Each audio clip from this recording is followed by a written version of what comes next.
I'm a POS agent, not an opportunist, just trying to survive.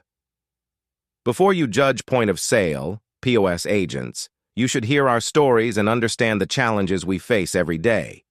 People often assume we're opportunists exploiting fellow Nigerians to make money, but the reality is far from it. Let me share my journey and why I wish more people would appreciate our efforts. I've been in the POS business for 3 years now. It wasn't my dream job, but it pays my bills and gives me an honest way to earn a living. This business has been a lifeline for someone like me who grew up in a poor family. It's not just a source of income. It's a source of pride, independence, and self-worth. Growing up, I was used to begging to survive. My parents couldn't afford much, so I started looking for helpers from a young age. After school, my friends and I would wait outside supermarkets to greet customers, hoping they'd dash us money. At parties, I would direct traffic or serve food, all in exchange for a little cash.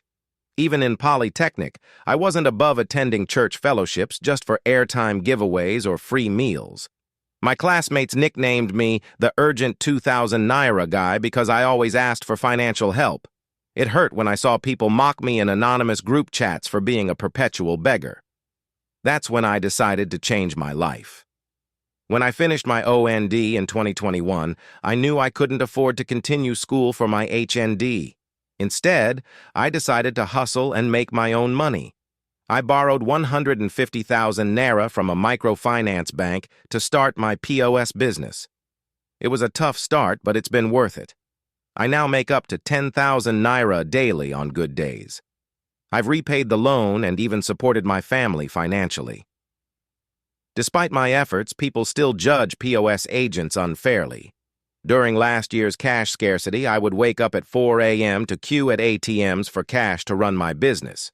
When the ATM limits weren't enough, I had to buy cash from market women and drivers, sometimes spending 2,000 Naira to get 10,000 Naira in cash.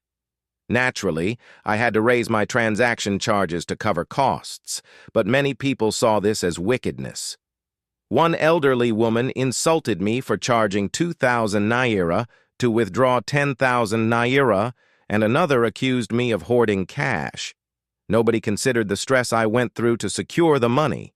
Even now, after the scarcity has ended, people still treat us like we're part of the problem.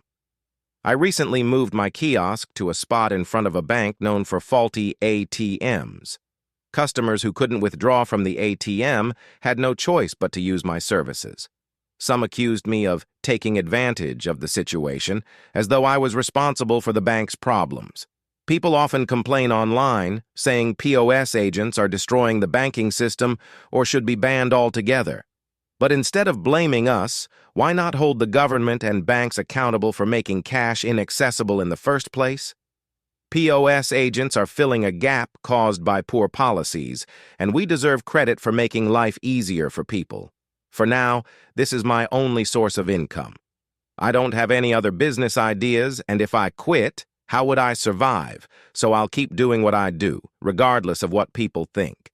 I just wish Nigerians would stop seeing POS agents as enemies and start recognizing us as hardworking people who are just trying to make an honest living.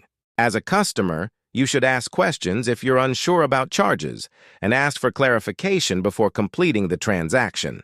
Don't assume agents are hoarding cash or being exploitative. They have operating costs to cover. Kindly understand that POS agents face challenges like cash scarcity and service charges. Plan ahead. If you can, withdraw cash in bulk to reduce reliance on multiple transactions.